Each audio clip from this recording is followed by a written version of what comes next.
Okay, we're back. Sorry about the delay.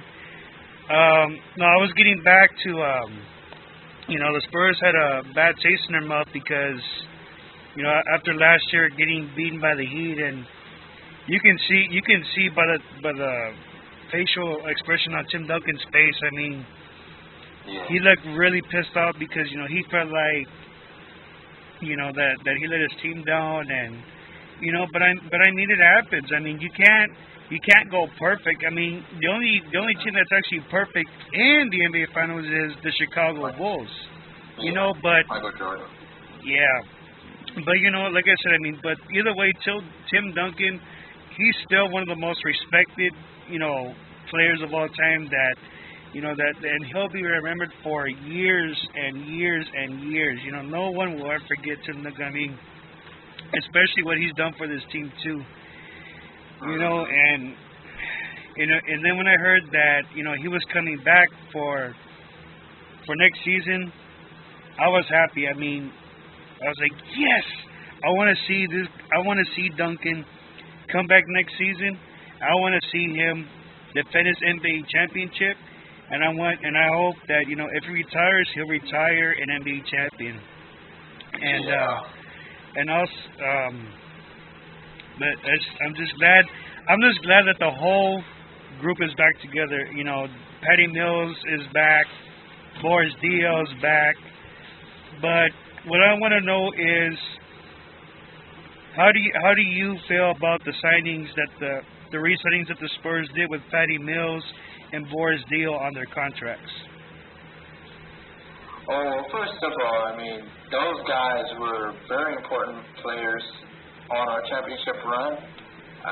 Obviously, Patty Mills able to come off the bench for Tony Parker to produce the way he did, not just his scoring, but his defensive mentality.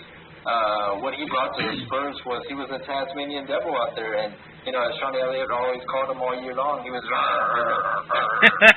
was a Tasmanian devil. So, Patty Mills played with a lot of energy. He played with a lot of heart. And anytime you have a player like that, you want to reward your guys. You want them to come back, especially when they were so big a part of your championship run.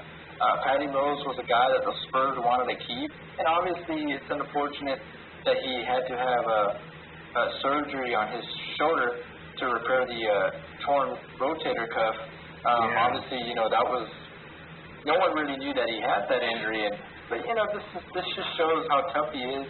We look at the injuries that the Spurs played with Manu Ginobili with the leg, hamstring, whatever he had.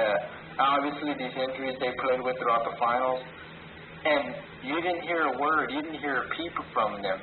In fact, no one knew that they were playing injured. And yet you have a superstar I didn't know that like either. LeBron James, who can't even walk with a light little cramp. Here we go with the cramps again. and you got guys like Patty Mills and Manu Ginobili busting their asses, dunking on dinosaurs, extinction. I mean, that just goes to show that the Spurs players have more heart, they have more guts, more balls, more everything. What did the Heat show other than that they're capable of flopping each other and, they look like a bunch of bowling pins in a bowling alley just flopping down the lane. I mean, the Miami Heat were who we thought they were. Oh, and also before I get off on topic, obviously before I get to Boris Dio, speaking of the Heat, I hope DJ Khaled feels like the biggest dumbass of the year award. Because that guy is a complete moron. Not only do you predict your Miami Heat would win an NBA title, but to go on and say on national TV that the Spurs cheated in Game 1, let me tell you a little something there, DJ Khaled. If you're a huge Heat fan, I mean, anyone who knows basketball players know that they can play in all types of temperatures. As kids, they grew up playing in the hot sun. Hell, I played in 112-degree weather. Yeah, I me never too. cramped up. Yep, me too. And the thing about LeBron cramping up wasn't so much about it being too hot. LeBron James actually has a history of cramping up. Whether or not the temperatures are overheating cheated, pun intended, or just ran. This guy has had a history of cramping. And it has nothing to do with the temperatures. His body cramps up all the time. So obviously this was an issue.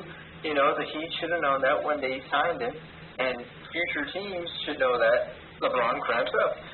It wasn't so much the temperatures, and let me tell you why. Boris Diaw, Tony Parker, Monte Ginobili, when did they all play before they were Spurs players? In the EuroLeague. They played in Europe. Guess what? Those arenas don't have air conditioning.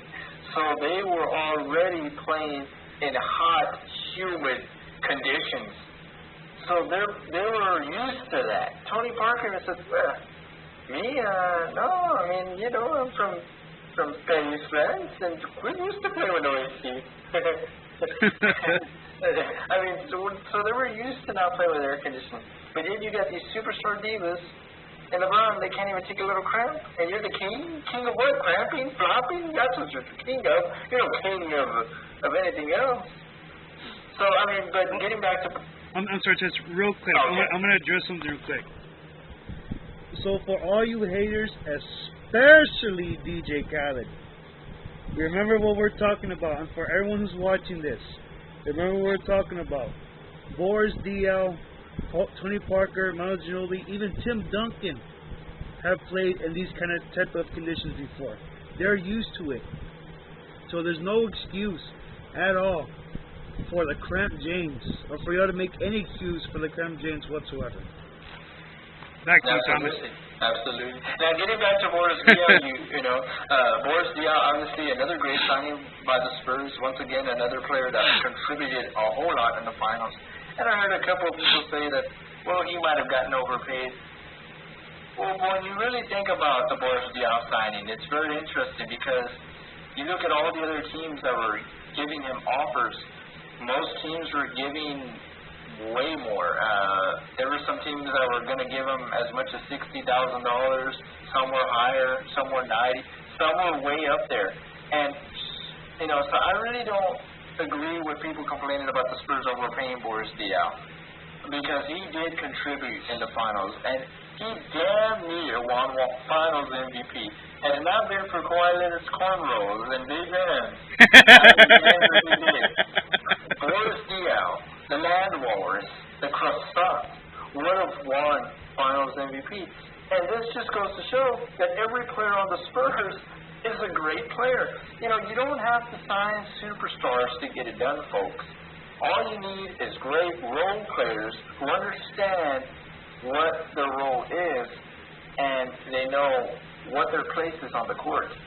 They know, hey, I can come off the bench, or hey, maybe I can start. It doesn't matter. No one cares if they're starting or sitting. No one cares if they're warming their buns on the bench or whether they're cooling their, themselves off. It doesn't matter. The Spurs know what they're doing. Boris Diaw is another great player, and he got it done. And his passing, his defense, his ability to make plays, it just paid dividends. And of course, you have to sign a guy like that. It's a no-brainer. And the money shouldn't be an issue because, it's a guy that, hey, he earned his money, he earned his paycheck. There's a lot of players in the NBA that play in the NBA that get paid tons of money, and they don't do a goddamn thing. So for people to complain about Boris Diaw getting overpaid, I think it's ridiculous. I think a lot of people don't understand how the salary cap works in the NBA, and it's a very complicated thing. And even I, a diehard fan, even I have complications of my own trying to understand the CBA and their very complicated numbers. Oh, yeah. Well, you know what, Thomas? I mean, when I saw that the Spurs were when they re-signed him for $22.5 million for 3 years, I thought, that's a little bit too much. But then I came to think about it. You know what? This dude earns every single dollar that the Spurs signed for him, because you're right. He was almost NBA Finals MVP. He was third.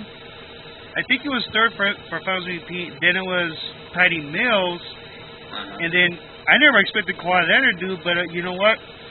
Kawhi Leonard deserved that MVP, the Finals MVP, because he had one of the toughest tasks of all in guarding LeBron James. Not only that, in that games 3 and 4, he averaged 24.5 points per game, about 10 rebounds and about 2 steals and 2 blocks in those 2 games, and he really stood out, and especially outscoring and outplaying LeBron James.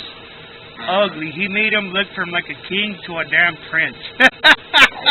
And even worse, a toad, a frog, a peasant. I swear, I mean, that was the most beautiful thing. I mean, for Kawhi Leonard just making LeBron look like a complete joke big time. And Kawhi Leonard's only 22 years old, and he's the second youngest Finals MVP since Tim Duncan, from when Duncan won his first Finals MVP. And Duncan was like, what, 20 years old? Man, that's I mean, like I said, I mean, this dude really deserves the Finals MVP. And not only that, I mean, what also caught me was Patty Mills too, because in that third quarter when he had about like 4 3-pointers, I mean, he literally went off. I mean, nobody couldn't guard him, and he's pretty quick on those catch and shoot plays too. I mean, when somebody passes him the ball and then he just shoots it. I mean, he's good at those. He doesn't even have to get in position just to shoot it. He just catches and shoots, and more than 5 times out of 10, I mean, he'll make those. And as for Boris Diaw, I mean, he could have been easily, Finals MVP too. I mean, he had a chance. He had, some defensive times against LeBron and against Chris Bosh as well. And even for him being undersized as like a power forward or center, I mean, he can still get the job done. I mean, look what he did against Aldridge. Look all the way how he did it against Dirk Nowitzki. I mean, he really stood out, Yeah. And he was out there. I mean, he was out doing his thing, and I don't know how he did it, but he really played tough out there. But what I want to know is, like, what's your take on this NBA Finals? What was the most impressive thing that you loved about the NBA Finals?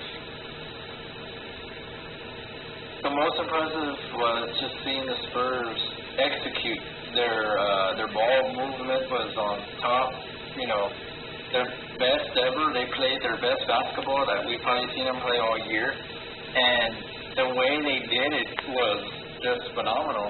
They were shattering finals records, and their efficiency was just off the charts. I mean, we haven't seen a team as good as the Spurs up until now, because, yes, Michael Jordan and the Bulls are a great team, but they had superstar players.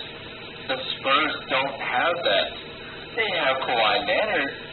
He's as close to an all-star you're going to get. He's a future all-star. Also an all-star, but this is not about one player or 2 guys. This is about an entire team.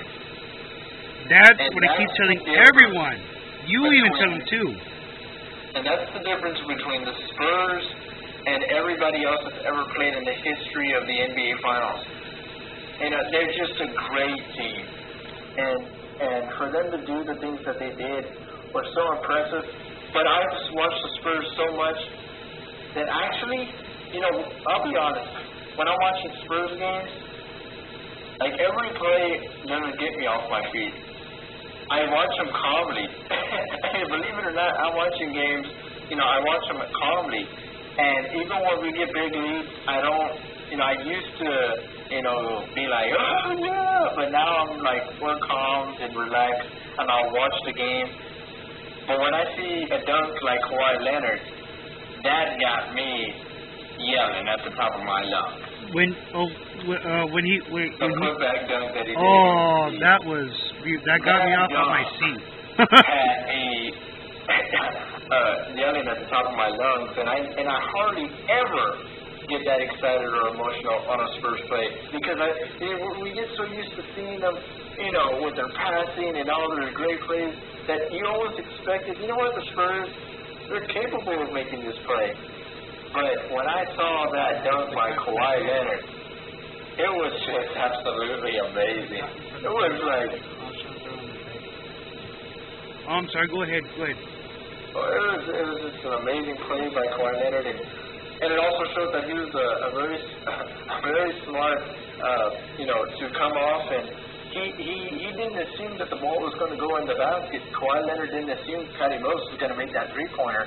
He assumed it was going to be a miss, and boy, did he guess correctly, because he came in and he dunked that thing, and he caught Chris Bosh, Dwayne Wade, and LeBron James off guard. It was as if, it was just amazing. And, the entire finals are amazing. But, I mean, this is something that we expected from the Spurs. And when they want to, they can kick a lot of ass. And you know what? And that's true, because that putback dunk by Kawhi Leonard, I swear, when we saw that, oh my God, I swear, I just got up like, my eyes were like wide open, like I just turned around like, oh my God, that's murder right there. Oh my God, I could not believe that Kawhi he just went up there. It looked like he just shocked the entire, AAC, or all those so-called Miami Heat fans. He just got out of their feet. Speaking of that, now that you brought that up, I read an article. It was actually a quote from the Miami Herald, a news reporter. Someone wrote an article on the Spurs, and the article read, the Spurs didn't just beat the Heat. They didn't just blow out the Heat. They bust open and launched the doors from America Airlines Arena, and they launched them into Biscayne Bay. That's how bad the Spurs beat the Heat in the finals. Their own beat writers, their own reporters were writing this about the Spurs. This was the Miami Herald newspaper in Miami, and they were writing such articles. They were writing, that's how good the Spurs were in the finals. That's how bad they beat the Heat. The Spurs didn't just get them back for last season. They pretty much bitch slapped them, pimped them at the corner store, took their lunch money, and took their bottle of glass of Rogaine. And, I mean, they did things to Miami that I don't even think a Hurricane Category 5 could have done to them. That is how bad the Spurs beat the Heat. And it's so funny that ironically when the Spurs were doing these ass whoopings in Miami, each game there was a thunderstorm in Miami. That is no coincidence, folks. That's the Spurs surge coming in.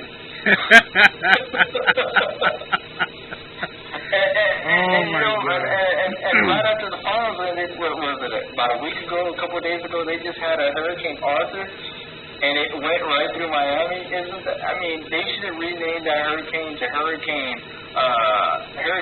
Spernelius or Hurricane Popovich or Hurricane Kawhi, because that thing would have done some damage. Maybe if they would have renamed him from Arthur. I don't think American Airlines would even be there anymore. Oh man, and you know what? After the way that the Spurs, not only they completely just humiliated the Heat, especially in front of their own so-called fans. Dude, I'm not even kidding, Thomas. I mean, you see, like not even like 9 minutes or even 5 minutes in the game, like 5 minutes in the game in that fourth quarter. And you see just all the fans just heading towards it. And two straight games, their fans exit out. Their own fans walk out on their own team because they know that they really pissed off the Spurs from last season, and they know it. But like I said, I never expected for the Spurs to go back to back. I mean, no one even predicted it. But It happened. And not only was this the best year, but it's like what you said before. They killed two birds with one stone. They got back at OKC from the 2012, and they got back at the Miami Heat from last year, from the 2013 NBA Finals. And this has to be the most sweetest championship of all time out of the other four championships that the Spurs won.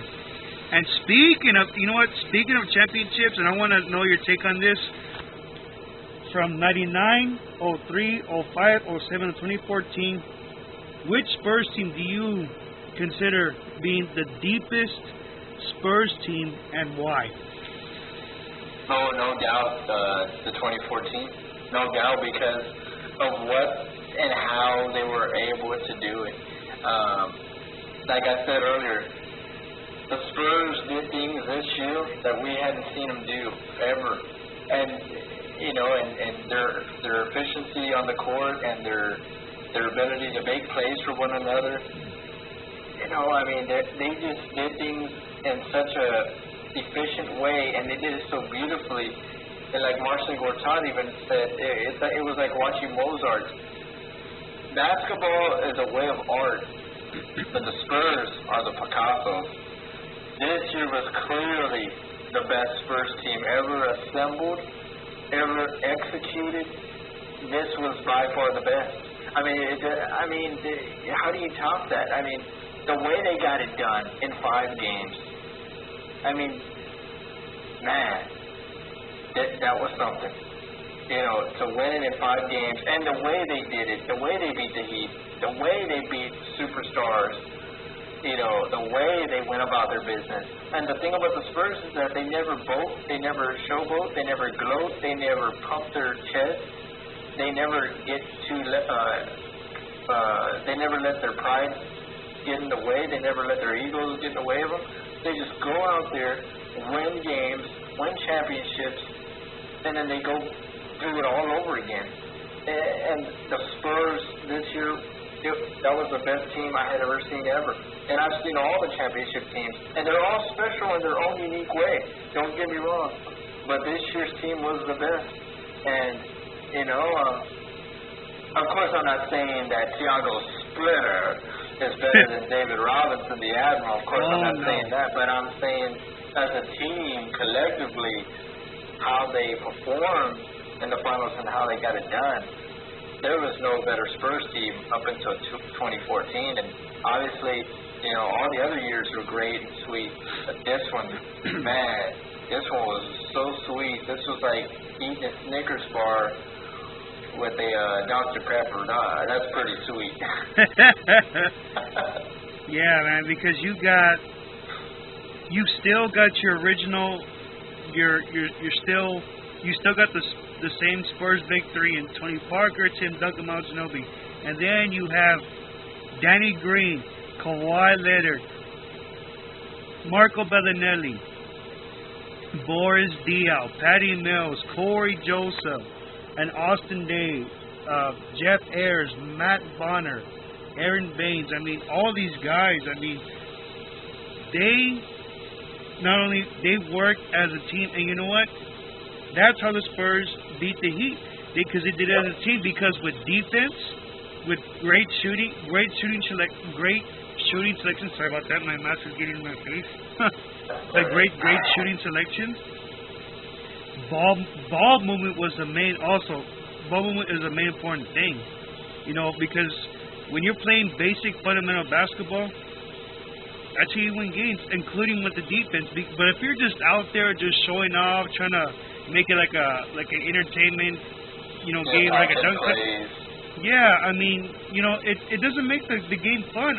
It's not always about dunks. It's not always about all these fancy alley-oop, passes and crap. It's about just basic team fundamental basketball. That's all mainly what it's about, and that's how the Spurs won the NBA championship, and how they figured out how to beat the Heat.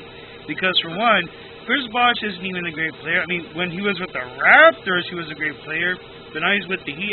He wasn't even that impressive. From the beginning, yes, but to the end, they weren't as great, especially now because Dwayne Wade also, I mean, he's not the same that he was before. He was driving to the lane and dunking and scoring, doing all this stuff, and he's not the same anymore because he's got bad. He looks like he has arthritis in his damn knees, you know.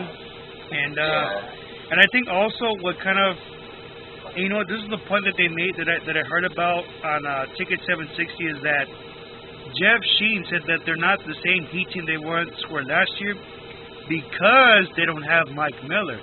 Because he was one of the reasons why he said that they were the reasons why how they beat the Spurs because he had the length and he was a great three-point shooter. Yeah, but what's your take on from last year's finals compared to this year's NBA finals? Well, you know, obviously there's different players that the Spurs had in this year's finals that they didn't have last year, and obviously Marco Bellinelli, as we talked about before, was a major upgrade than Gary Neal and a better playmaker, a better passer, a better everything shooter, even, well, maybe about the same. But the difference between last year and this year was that the Spurs this year were focused on the task at hand. And I think they let it slip away in Game 6. I think it was more of a mental breakdown and also a couple bad calls that they should have gotten, but they didn't, which was complete bullcrap. But the difference between this year and last year is that the Spurs had a fire lit under themselves, and they responded, and they proved to everybody that you can call us whatever you want. The Spurs have been called boring, they've been called old, soft, dirty, nasty. You know, I think it's time you start calling them champions. Because another thing that, and this is why, if I ever got the opportunity to get on ESPN's First Take, this is why DJ Khaled would have looked like a bigger idiot had I been on there, because I could have brought up the point that where you don't call out a team and say that they've got to kiss the ring, they've got to acknowledge that the Heat are better.